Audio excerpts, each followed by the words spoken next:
Yo, what's up everybody? Welcome back to the channel. First of all, you guys know the drill. If you guys can please smash that like button, I'd really appreciate it. If you guys can leave a comment down below, I don't care what it is, super helps the channel out. It's Thursday morning, we're back in the shop. It's dark and early.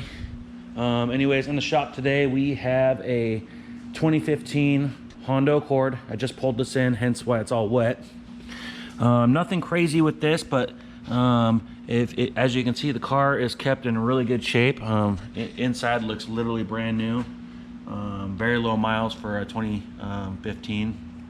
And anyways, this little scratch happened in the parking lot at her work, so we're gonna go ahead and I gave her two different prices. I told her there's two ways we could go about it. We could either repair the spot and end up refinishing the entire bumper cover, which would be pretty expensive, especially since it's the tri-stage, which means pearl. Or what I could do is come in and I could scrape some filler in there, let it cure, do a little 2000 grit color sand, machine buff the area, and then I could do a paint touch up right there. So it's a really small scratch. It's about 3/4 of an inch. Nothing crazy, but as you can see, the car is really nice, but it's just not big enough to justify spending $800 on refinishing that bumper cover. So anyways, we're just going to stick to doing a little paint touch up, and from right here you won't even see it. And if you look too, I mean, it's real wet, but people's back bumpers get pretty scuffed up just from putting stuff in and out of the trunk and stuff. And I mean, it is a daily driver and it's not a brand new car, so a touch up is totally appropriate for this vehicle. Obviously if it was gouged or there was a big hole in it, we'd replace the bumper or repair the bumper and go ahead and make it perfect again. But a paint touch up's totally appropriate on this vehicle. Anyways, we also have a 2003 Saab 9.3 2-liter turbo. This car's been sitting for a while. It got towed in a few days ago, and we went ahead yesterday and put it up on the rack and we replaced the fuel pump. Now the car didn't start at all and fired right up after the fuel pump was in. So really pumped to see this thing running. Customer's super happy because it's been sitting for a while. I think it broke down like last summer on him. So anyways, we had to use our jump pack to start it, so he is going to be bringing in a battery when he picks up the vehicle.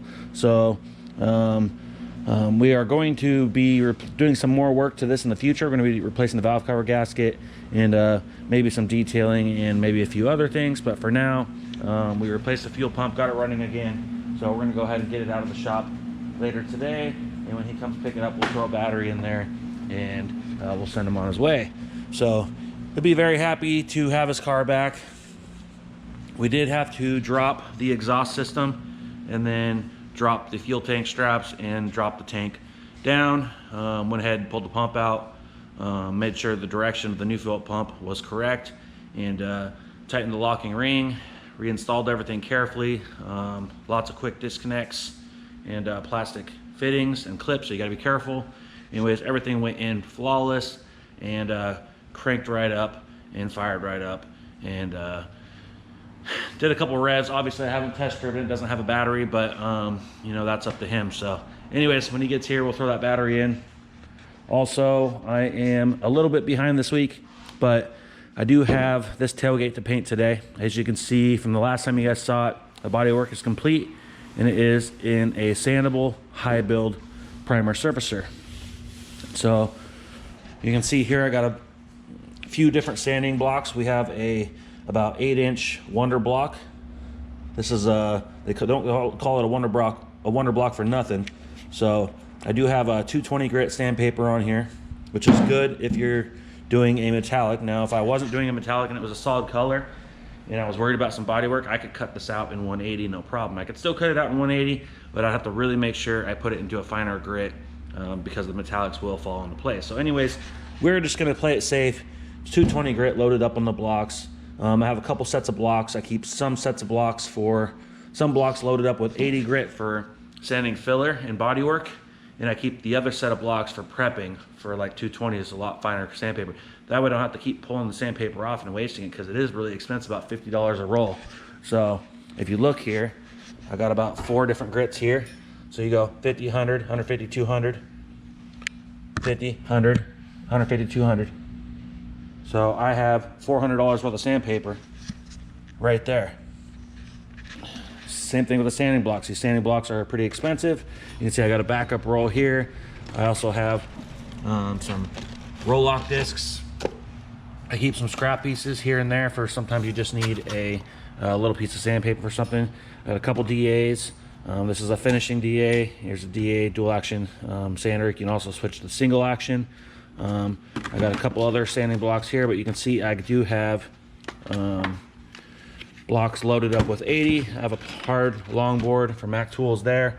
I also keep a couple blocks, a small one and a long one, loaded up with 36 grit. Now I don't get 36 grit in a big roll like that. I just get it in a small, tiny job pack like that. Comes with about 5 pieces, I believe, and I usually keep a pack or 2 of that underneath there, and that's what I knock down my filler with real quick. So when the filler is first put on, I rough it in with the 36 grit before I switch to the 80 grit and finish it out.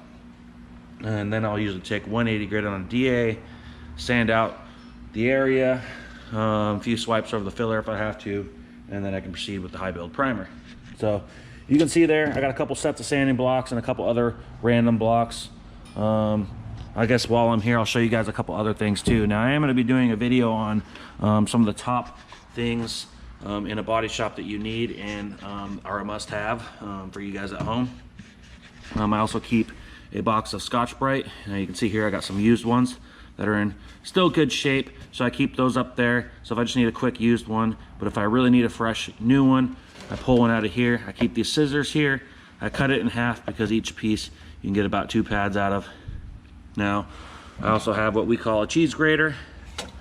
It's like a little plane, a rasp plane, and I keep a couple of those in here. Now that's when you're really trying to shave body filler. So before it hardens, sometimes I'll use a rasp. In the body shop we call it a cheese grater. And you can change out these blades, and I'll actually carve out the panel to rough it in before I even 36 grit. Now that's when something's really heavy and irreplaceable and you're using a lot more filler than you like to use. Underneath this small extension cord I have some body hammers and some various dollies. Down here I have a stud welder which tacks on these little tiny studs, and we can use this slide hammer to pull dents out. I also have a heat gun and a paintless dent removal kit down there. I know it's kind of hard to see, guys. Anyways, I'm going to be doing a video soon on the top things you need in a body shop. It's going to include sandpaper, sanding blocks, of course a welder. I have a cover for that. I need to get that on before we start sanding today. That welder's fairly new. I had a other miller before, and I picked up that Miller 211 brand new from Central Welding, and I like to take care of it, so you got to keep a cover on, especially in a body shop. So yeah, here is some paint we got for this is for the Kia rear bumper cover. We also have some white base for a Toyota Camry bumper cover, and we also have the silver Chrysler base for the Ram tailgate. So with that being said, we're gonna go ahead and use these blocks, and we're gonna carve this tailgate out carefully. We're gonna pay attention to our body lines. We're gonna make sure we don't put any gouges, because this tailgate was in a rough shape when we got it. So we're gonna go ahead and block this baby out. And then from there, I'm gonna hang it up on this stand using wire, this rolling stand. And then I'll go ahead and scuff up the backside, because we also gotta paint the inside portion of the tailgate as well.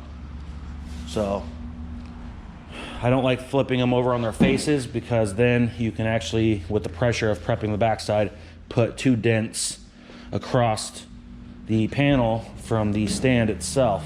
Sometimes even these panels are so flimsy that just sitting overnight, you can actually dent the panel. So if you got some bubble wrap or a moving blanket or something like that, it's nice to put a padding between, your stand and your part if you're going to have it on its face, especially for a longer period of time. So anyways, we're going to get that carved out, painted today. We're also going to get that Accord done, and we're going to get that Saab out of here.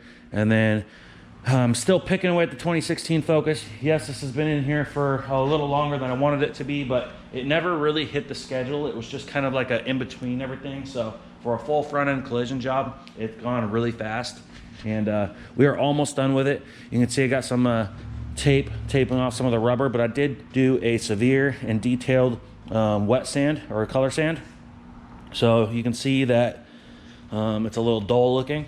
So I did a full color sand on the front bumper, the hood, the passenger fender, and the passenger door. Now I'm gonna go ahead and get this panel buffed out and this area buffed out in here, and I'm gonna go ahead and install that door handle, and then I'll finish out buffing the rest of the vehicle. So if I get the Honda Accord done quickly today and get on this tailgate, get it prepped, get it painted, whatever time I have at the end of the day, I'm gonna go ahead and hop back onto the Ford Focus, or the Ford Fiesta, sorry.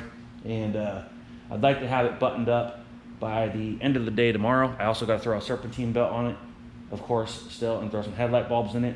But I'd like to get this buttoned up for tomorrow and just be done with it. So we're right there, almost there, guys. But more importantly, I'm trying to get this tailgate painted, assembled, detailed, and on the truck by the end of the day tomorrow. So we got a little bit of work to do, but nothing we can't handle. There's all the badges, the handles, the latches, the hardware, and we have a new tailgate cap, of course, that will be going on this. So this tailgate will look brand new on the truck. Let's hop in the spray booth real quick, guys. Shoot, I don't even know if there's anything new in there. I'll be switching some things around today because I got the tailgate to paint, of course. But of course, the coupe's sitting in here. So yeah, just our Kia bumper and our Camry bumper, which I don't think I'm gonna have any time tomorrow because I'm gonna be focusing on the tailgate and the Fiesta to get out of here. But Monday morning, we are going to get those two panels prepped and painted by the end of the day. So we're gonna be doing one bumper cover in one corner, and then the opposite corner of the spray booth, we'll be doing the other bumper cover because one's white and one's black, and we don't want specks or anything like that to land in the other panel. So we'll be doing two colors at the same time. We'll go ahead and clear them at the same time. We'll just be switching colors during the base coat steps. So there you have it, guys. Nothing crazy, just another day in the life. Hope all you guys have a great week, great weekend. It's almost Friday. I appreciate all you guys for subscribing. Appreciate all the comments and the feedback that I'm getting. If you guys could too, my Instagram's looking a little weak.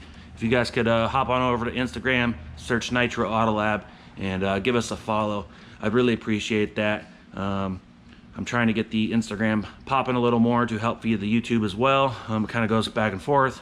We're pretty big on Facebook. We're pretty big as far as word of mouth and business goes. As you can see here, I got a lot of jobs. That's just some of them. I just did a whole bunch of other part ordering as well. I just ordered another like $2 grand worth of parts and bumpers. So we have an Infiniti G37 coming in. We have all sorts of things coming in. We have a WRX coming in next week. We have a Honda Odyssey we're going to be doing a headlight restoration in. We still got to detail that Gold Wing motorcycle. Yeah, we still got a Silverado coming in for a bumper. Oh man, like I said, we got lots of things sitting there. So I'm just trying to eliminate a couple jobs out of here by the end of the day tomorrow. Actually, everything in here should be out of here between today and tomorrow. So the Saab will be done, and it's done and it's going today. The Accord will be done, it's going today. The Fiesta I'm trying to have done and out of the shop by the end of the day tomorrow, and the Ram tailgate will be done and out of the shop tomorrow. That way it lets us proceed forward with the Camry and the Kia bumper first thing Monday, and then by the end of the next week we'll hopefully have those bumpers installed as well. So lots of things to do, guys. Get excited. Can't wait for spring and summer. Please like this video, leave a comment down below. It super helps me. I don't care, just say hi, lets me know who's watching, and yeah, we'll see you on the next one. Ooh, like LeBron though, or like Lonzo, ooh, I'm a baller, yeah, shot caller, yeah, they love me, you can't touch me, nah, can't trust me, I'm too lucky. Look at me, look at you, what you see, what you do.